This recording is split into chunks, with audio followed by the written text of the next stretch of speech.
Oh, pero yun nga, binanggit na ni Sec EL kung Joel. Ang isang tumatak talaga kanina, yung Eddie Wow moment eh. Ano ba? Kwento mo nga, ano ang konteksto doon? Sa kayo nag-react?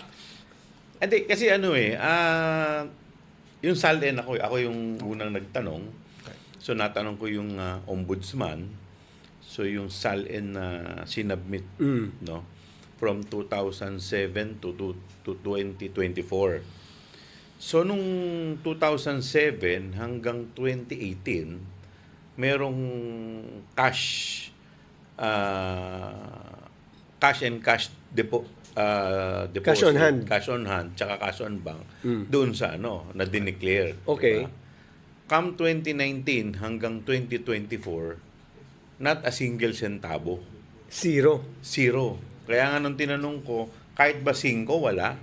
Sabi ng ombudsman, wala. So 6 years? So 6 years, Zero? zero. Kaya napa-ediwaw ako. Eh, di ba? So ibig sabihin, ang sinasabi niya sa kanyang salin, sa 6 na taon, mula 2019 na mayor pa siya, hanggang 2024, so Na vice president na siya, wala siyang cash kahit na ano. Wala. Kahit 5. Wala siyang bank account, walang laman yung bank account niya. Yun ang declaration niya doon. Labo nun, ano? Kahit na mismo sa wallet mo, wala kang pera sa wallet mo. Pili ko, kahit sinong tao, may pera kahit papano eh, di ba? Correct. Hindi naman siya mahirap na tao. Eh, hindi nga. Lalo na pag dinikit nyo dun sa lumabas na bilyon-bilyon ang dumadaan sa... Pero yung pa lang eh, di ba? Yung zero, tingin ba nyo by itself? Kapani-paniwala na ba yun? Meron na ba problema Pero doon? teka muna, Sandra, before he answers Okay. that, legally, can you declare zero at all? Because you're looking at, when you declare a SALN, is it on end of December 31? Yes. As So- of. So as of 31, Pwedeng withdraw eh. pwede mong withdraw lahat. Yes, pwedeng And withdraw. why will you do that? And then even the money in your wallet, that Hindi, should pero be considered kung cash. withdraw mo lahat, wala sa Kasi bank pa rin. account, hindi nasa Cash iyo. on hand. Hindi dapat i-declare mo as cash on hand. Exactly. Oo. So, Unless pinambili mo. Tapos, di ba?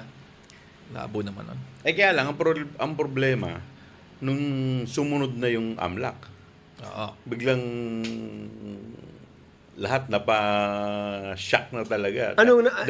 Yung numero, fantastic eh. you know, sorry, I was in BGC the whole morning. I had an event to speak at eh. So, hindi ko napanood yung mga itong AMLA. I saw your part sa SALN.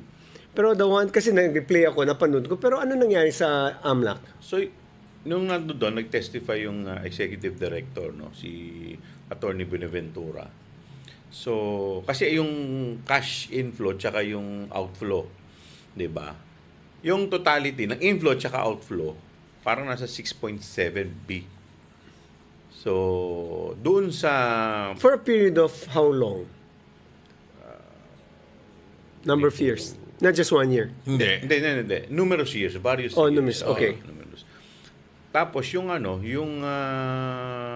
dun sa chart na kanyang ginawa, 'di ba? Meron dong cash inflow.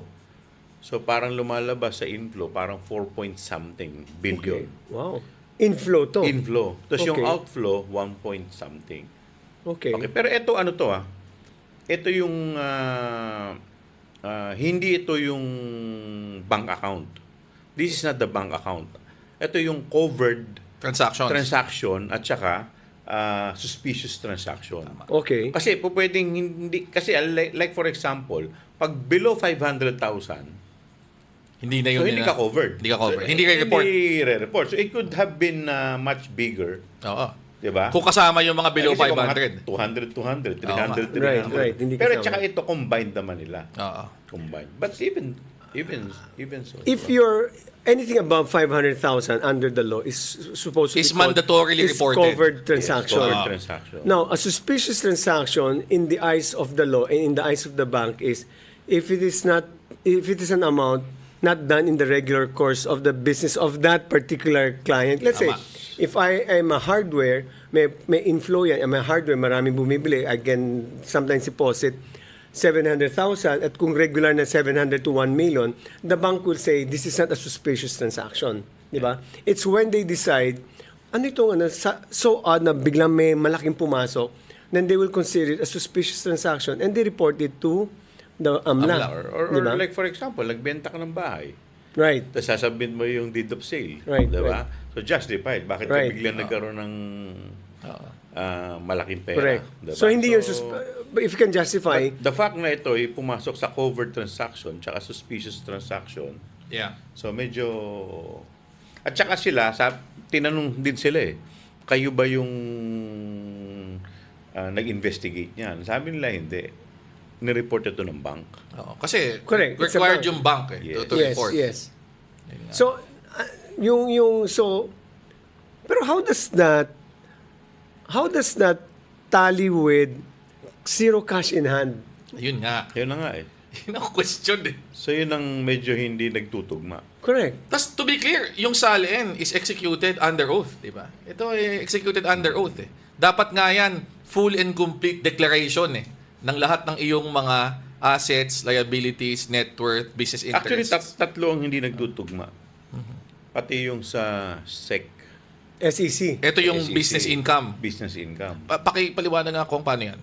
Kasi lumalabas, lugi lahat ng kumpanya, lugi Oo. Loss kahit pero yung income na... Pero yung income na nakikita mo, voluminous na transactions, di ba? Tsaka lumaki actually yung kanyang net worth, di ba? May mga loss pa, may mga declared na mga income na loss. How many companies were presented to... Marami ang... Kanina kasi may mga ilan lang kasi may mga doon specifically may dalawang kumpanya. Like for example, may isang kumpanya doon, parang ang naging gross income niya is 300 million. Right. Pero pag minus mo na lahat yung mga expenses, lalabas parang 1 million lang ang talagang net niya. Yung net profit. Net profit niya. Pero So, what was that line of parang business of that corporation? Walang sinabi. Food. Food. Parang food. Parang lumalabas, ang income niya is 0.08%. Uy. Sino ba naman ang mag-ano ng ganung... May kaibigan tayo yung mga restaurant, si Eli. Ang laki-laki ng margins ng alam ko ang margins ng food is more than 50% eh. Kaya yung tatlo hindi nagmamatch. Yung SALN, yung lumalabas na mga transaction based on AMLAC, at saka yung report ng SEC.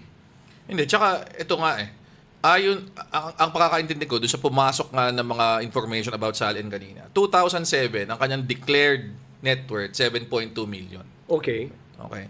2008, tumalon to 18.49 million. As of 2024, 88.51 million. So, alam ko kung Terry ang nag-compute nito So, from 2007 to 2024, nag-increase by 1,120%. So, dito papasok yung sinasabi nyo. Yeah. Saan ang galing yung perang yun? Lugi mga kung yung companies. negosyo mo, ang liit-liit ng kinikita, saan ang galing yung increase na 1,120%? Ang declared lang naman yung source of income, sweldo niya, tsaka yung negosyo, supposedly. Kung yung negosyo, ganyan lang ang kinikita, saan ang galing? And then, kung didikit pa nga nyo dun sa AMLAC, saan ang gagaling yung bilyon-bilyon na pumapasok? Ito yung yung sa kanilang dalawa pa lang. Oo. Hindi pa dun sa Sino report. dalawa? Si Sa Sarah. mag-asawa. Sila ni Mans. Mans. Tsaka Maneses.